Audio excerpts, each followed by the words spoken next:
Hello everybody, my name is Dratnos, and welcome to my Mythic Nexus King Salhadaar guide. We actually killed this boss a while ago. We killed Defenses just now as well, and I was sort of holding off on making this video until they nerfed it. I thought they were going to nerf it on the reset, but they haven't already, so bear in mind that this is pre-nerf footage, and there's a good chance this boss is taking a nerf fairly soon. So fight starts off, you take the big hits of damage just on pull, and then we get our first tank combo.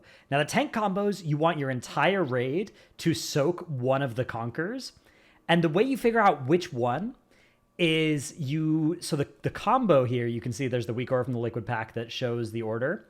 There are a few different variations that you can get, but there will always be a Conquer in position 1 or 3. So the strategy, there's a few different variations, right? You can get Conquer, Conquer, Vanquish, Vanquish. You get Vanquish, Vanquish, Conquer, Conquer. You get this one, Conquer, Vanquish, Vanquish, Conquer. But there is always a Conquer in position 1 or 3 for all of the possible combos. So because of that, the strategy is to always have your raid soak that Conquer. And as soon as you see the boss's first cast, right, you know what the third cast is going to be because it's the opposite one. So as soon as you see Vanquish, you know you're soaking the Conquer that's in position 3 in this combo. And as soon as you see Conquer, you know you're soaking that right away. Now, before this happens, you'll want the world markers set up all around the room. If you're copying our strategy, which is copying Liquid's markers and using their weak auras, then you pull the boss over to the blue marker to start, and there's the green marker nearby. And so right on pull, let's go take a look at how this looks on pull. On pull, we bring the boss over here, and then the entire raid is stacking back here. That's because all of the dragon images at the edge of the room are going to shoot lasers at us, and we want those lasers baited at us here so that when we do the tank combo, which we always do on this gold ring between the two world markers that are here, or like on this little notch next to the gem, that's always the idea.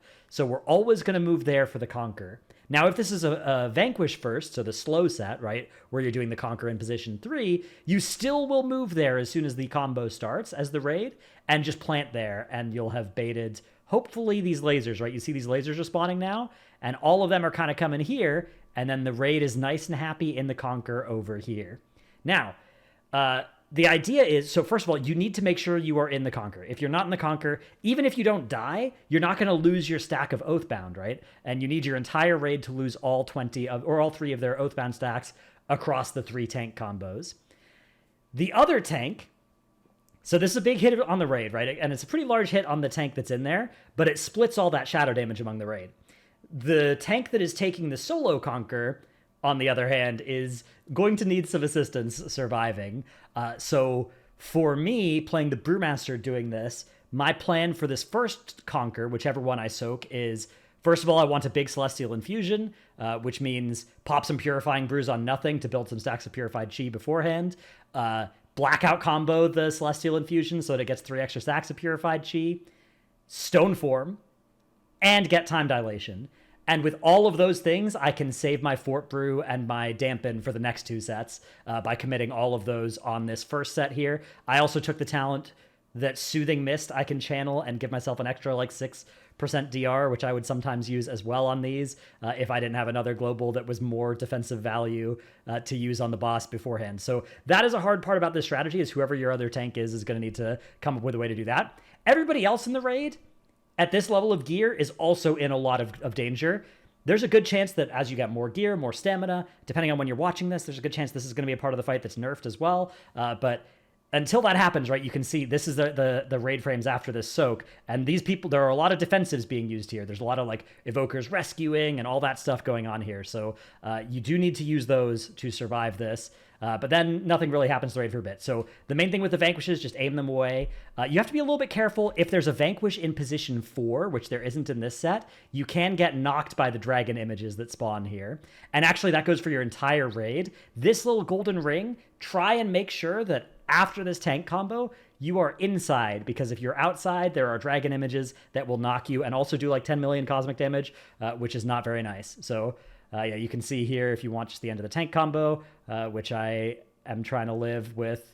Yeah, big Celestial Infusion, Stone Form, Time Dilation, immediately taught myself as soon as I get hit as well. Then we get, okay, so now the boss is putting out some banishments.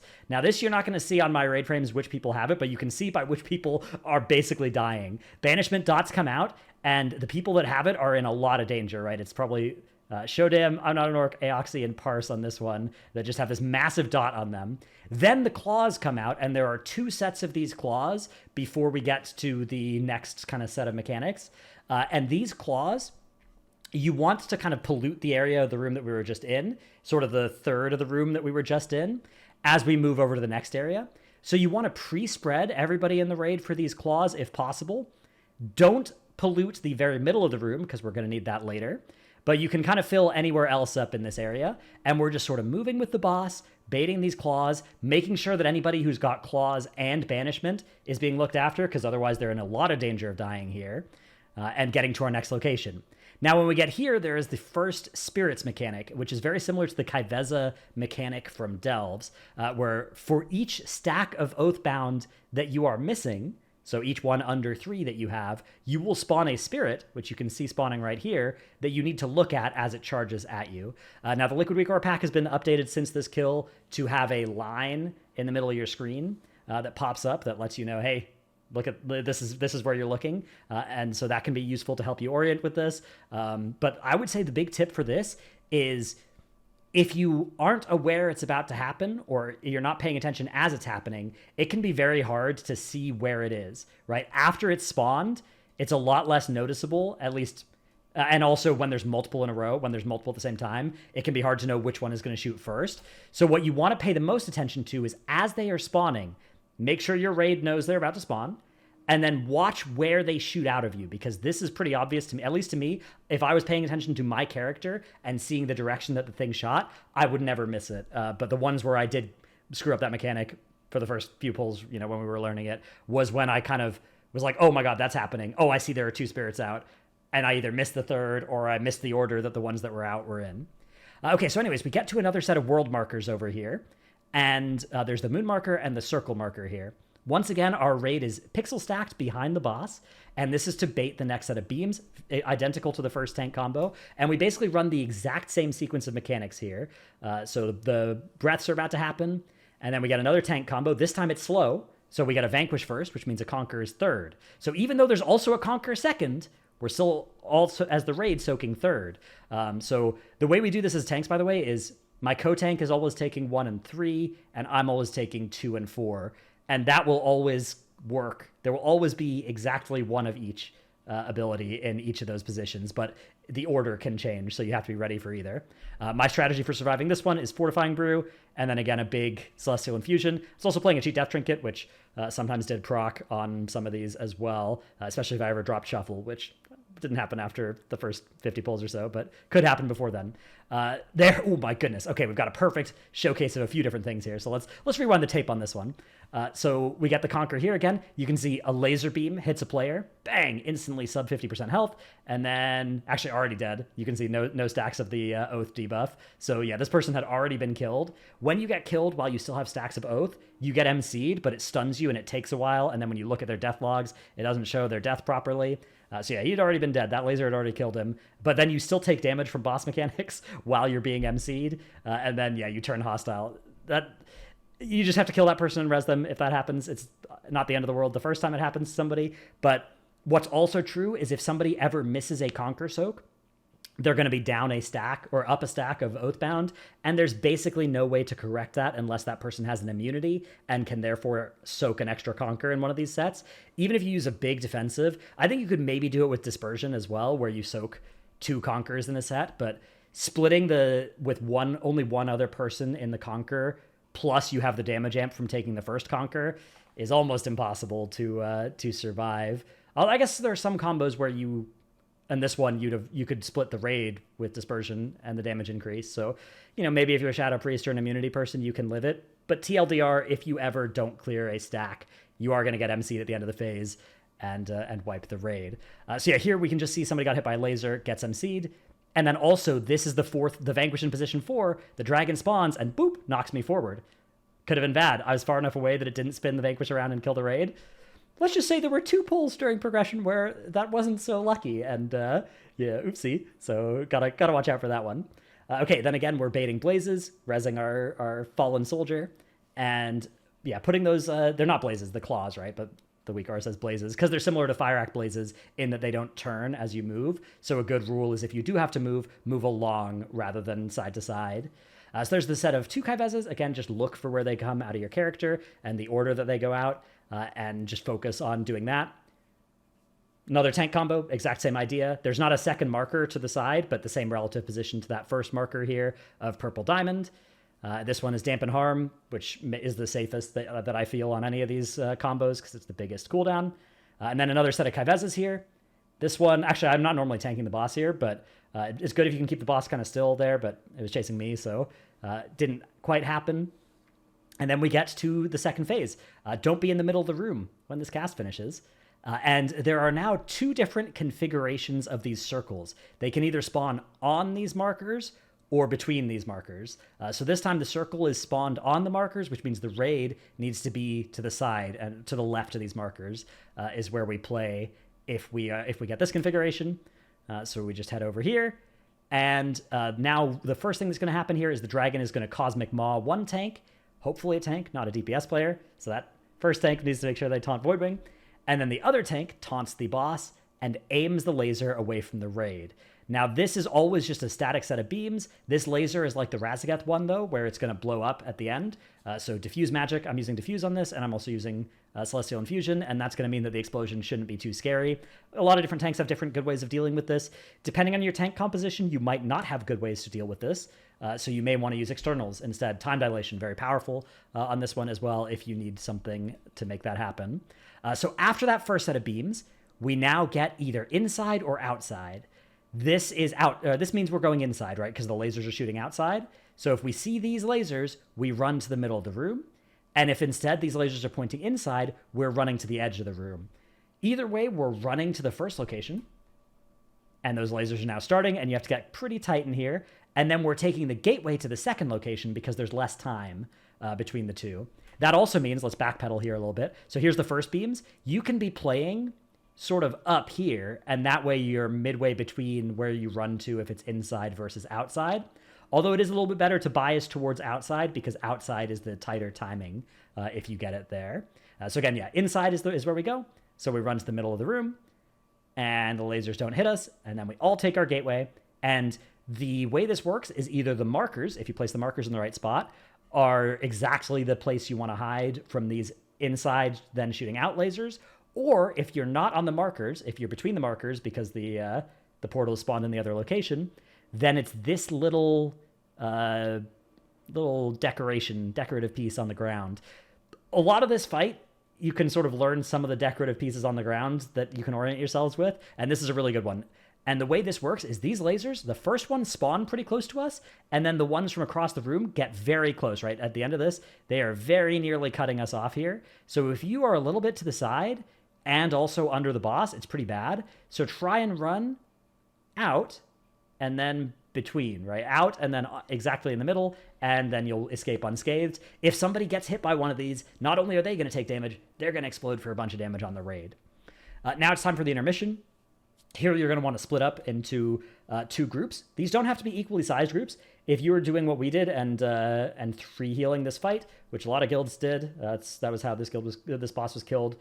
We ended up splitting, I think, 11 and 9 between the 2 sides, which you can do that. That makes it so that you have one side with a little bit less people, which means the people there are going to be taking more of the reap dots on average, which the little ads will jump around and put those reap dots on people. But we sort of got to put 2 medium DPS in this phase on one side and 1 strong DPS to compensate, and then our solo healer is healing fewer targets on this side as well. The World First Guilds played just 4 Arcane Mages and absolutely blasted these side platforms. If you have that, I would say probably 10-10 makes more sense. But we only had the 2 Arcane Mages. We need to do a little bit more work to sort of make sure that we had full damage. Originally, our plan, I think, was actually 8-12 with the 2 Arcane Mages on the 8 side. But we ended up rebalancing a little bit towards this based off of what worked, how it was feeling. So the idea on these platforms is, first of all, you need a kick rotation on the ads. Both ads are identical, just different names.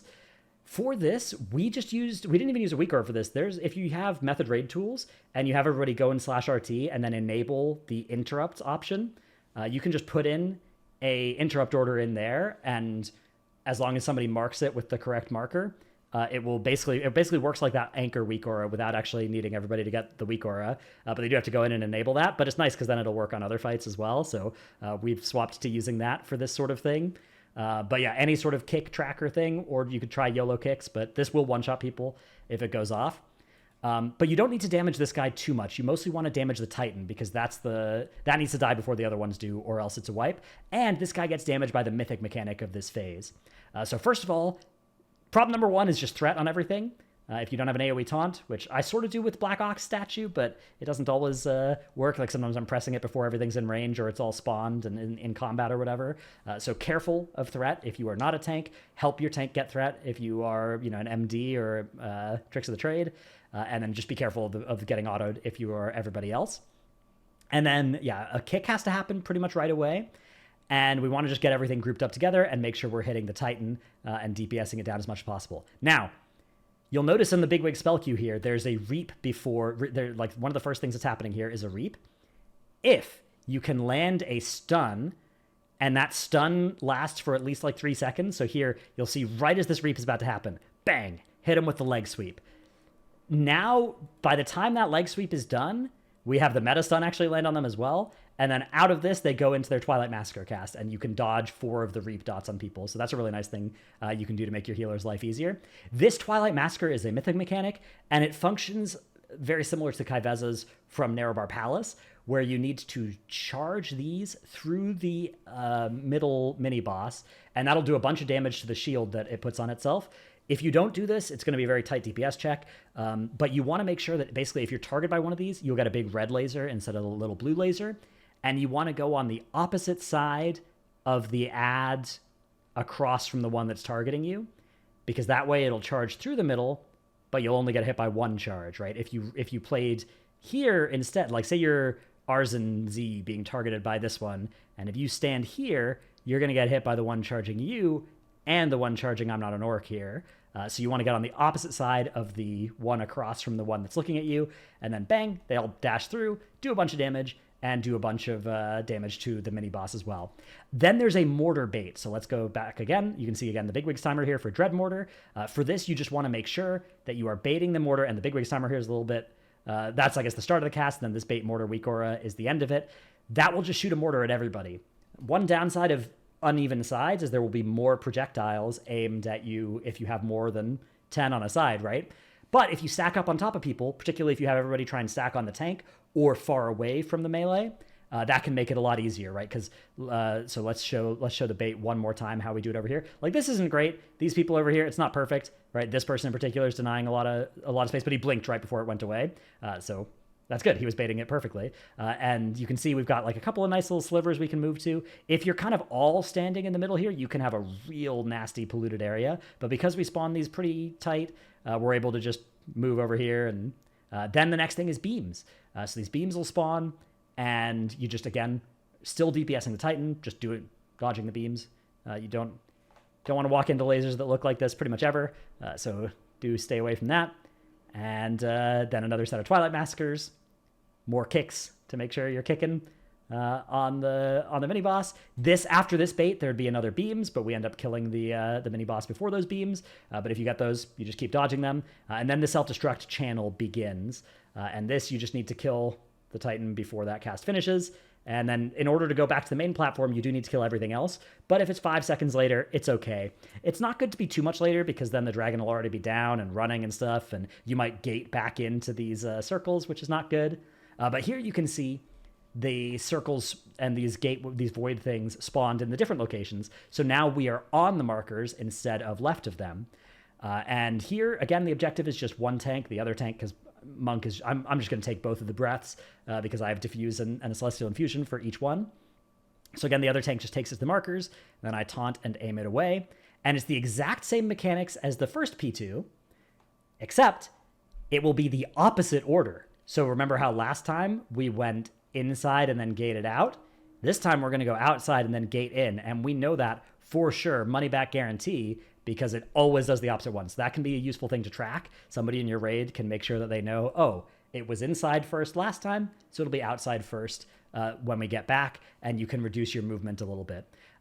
So again, walk to the gateway, take the gateway, get into the very middle of the room, And now it's time for the second intermission, or I guess intermission. I guess all the platforms are phase 2.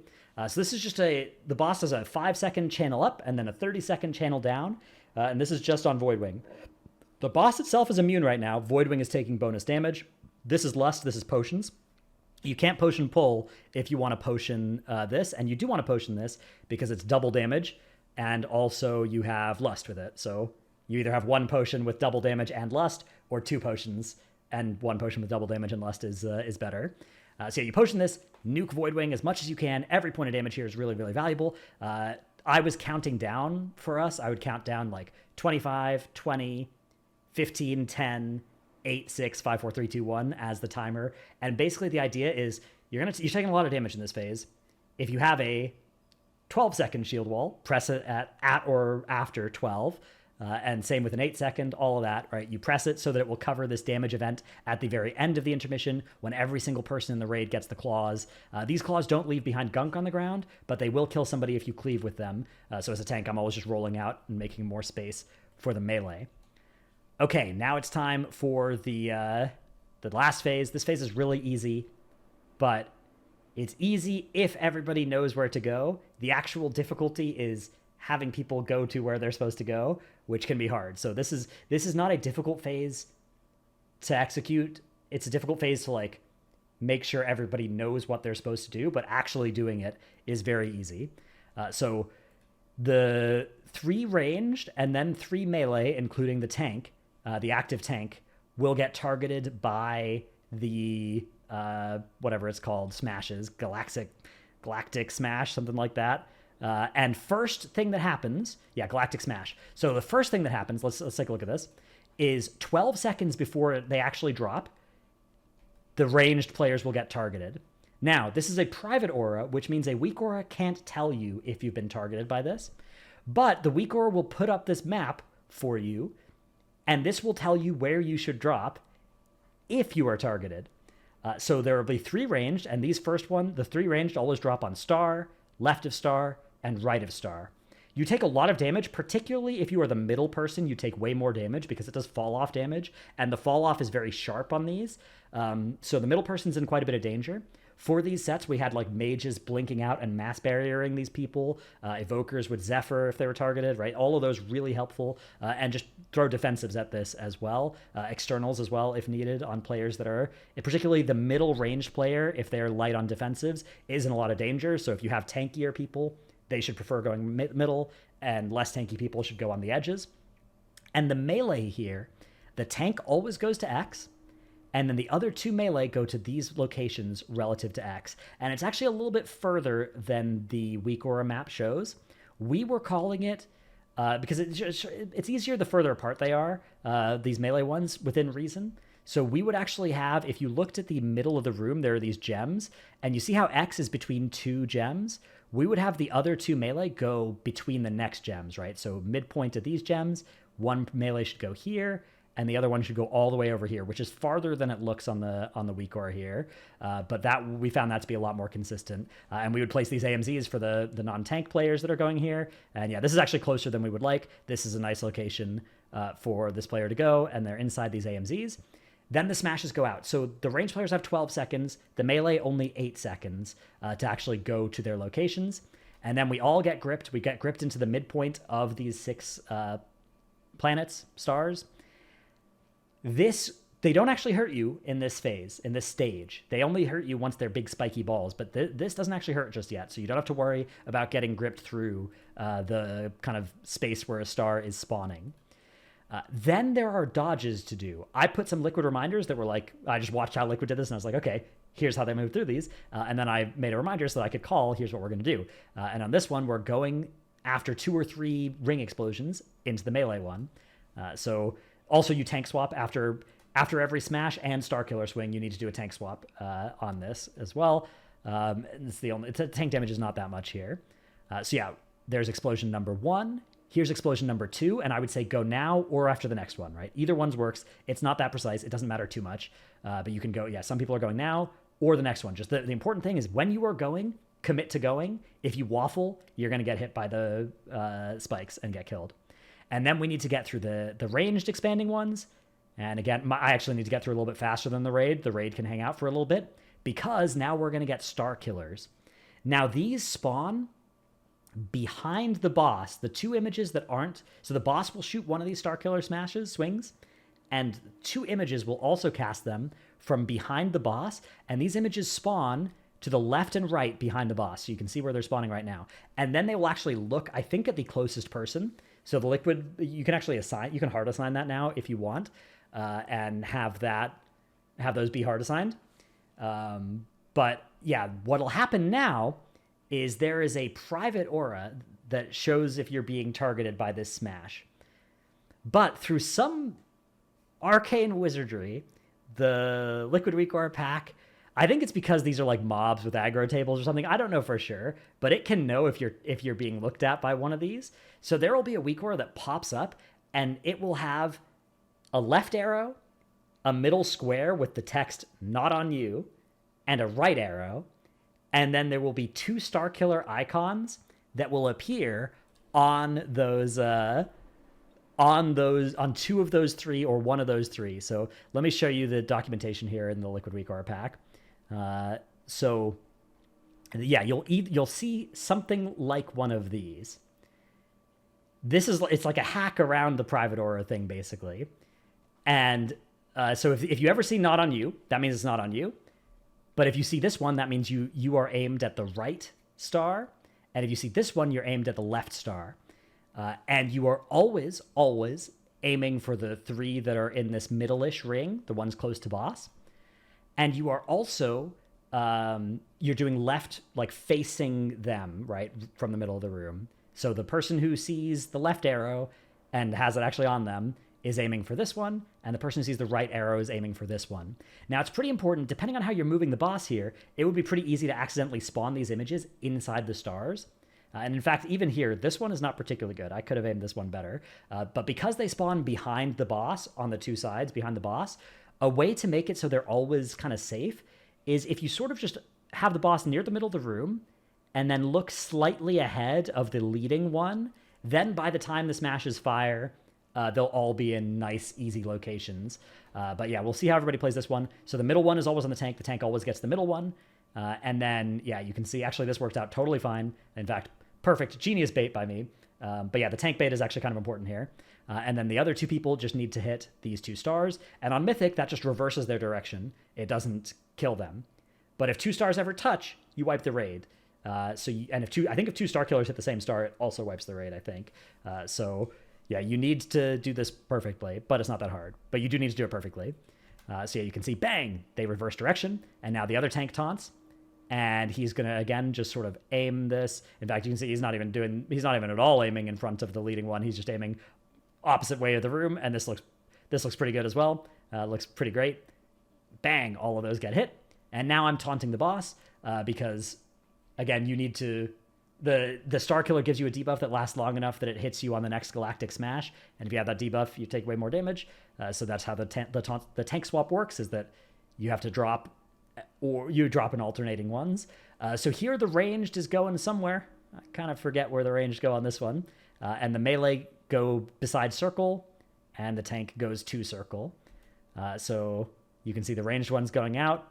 Yeah, it looks like they're kind of heading down here, down to that area-ish. And then I'm heading over to circle. Yeah, it looks like they're just dropping literally on star again. It's so easy. Just drop on star both times. Too free. And then... yeah, again, we're getting gripped into the midpoint, and the entire reason these positions are where they are is because we're getting gripped so that we're not getting gripped through these spiky balls. That would be very bad. So we're over here, and again, we've got the dodges. This time, it's after 4 or 5 into the pocket. So I'll show you what that looks like. So we're building up to it, and there's a pocket right there. And so after 4 or 5, we get into the pocket, and then we go the rest of the way. And then bang. And now we have these images spawning again. They're spawning behind the existing stars, so they're not going to get covered up by the stars, which is really good. Really good bait. That looks really good. And then I'm taunting and moving it. I'm sort of moving it forward, spinning around a little bit. And this is the bait I was talking about that I personally liked doing this one. Was just aiming a little bit in front of the leading star. And you can see that the images have a pretty easy time aiming at their desired one. Although, to be honest, this doesn't look super great. So probably doing it more like Snap was doing it, less like me would be smart. So yeah, again, the Star Killers come out. This is the only damage in the phase, really. You know, the ticking damage is very insignificant here, so defensive that only. Now, for this set, melee are dropping near triangle, and ranged are again going towards the front dish of the room, I think, somewhere in the kind of past X direction vicinity. So because melee only get 8 seconds to do their run here, it's good to be moving the boss a little bit towards triangle, and then it will teleport as soon as it actually starts this cast, but you want the melee to be here so that whichever ones get targeted during those 8 seconds, they can quickly get to the locations that they're supposed to drop. That will make their lives a little bit easier. If not, then the slow people have to start pre-running, which they're not going to do, so you're going to wipe. So yeah, you get those into those locations. It looks like the ranger, again, just on the outer ring. And this one, we're dodging melee 6 and then waiting 2. This is not that required, right? You could do this a lot of different ways, but the important thing about this one is you're dodging into the pocket, and then you can hang out in the pocket for a tick, and then you can go into the ranged one, and that makes your life pretty easy. So after that, you wait for 1 or 2 in the pocket, and then move through, and you'll have an easier time dodging. And then again, another set of Star Killers, and then this upcoming Star Killer swing is the last mechanic of the fight until the Enrage. So this one, just make sure you do this mechanic that you've already done. And then the World and Twilight, look at this, World and Twilight, 26 seconds from here. There is nothing that will happen for the next 26 seconds except for DPS the boss. And so you're basically never, if you are getting into this phase, if you have the DPS to like make the platform check, you have the DPS to kill this boss. And then you just kill it before the Enrage cast finishes. So yeah, it literally just stands there, and then the Enrage just starts bringing in spikes from the edge of the room, and then the boss dies, and you collect your loot. Hope you enjoyed this video. Let me know if you have any questions, and I do think it's pretty likely it's going to catch a nerf or two soon, so that might change some of this strat, but at least that's how we did it. Hope you enjoyed. Thanks for watching. See you in the next one. Bye.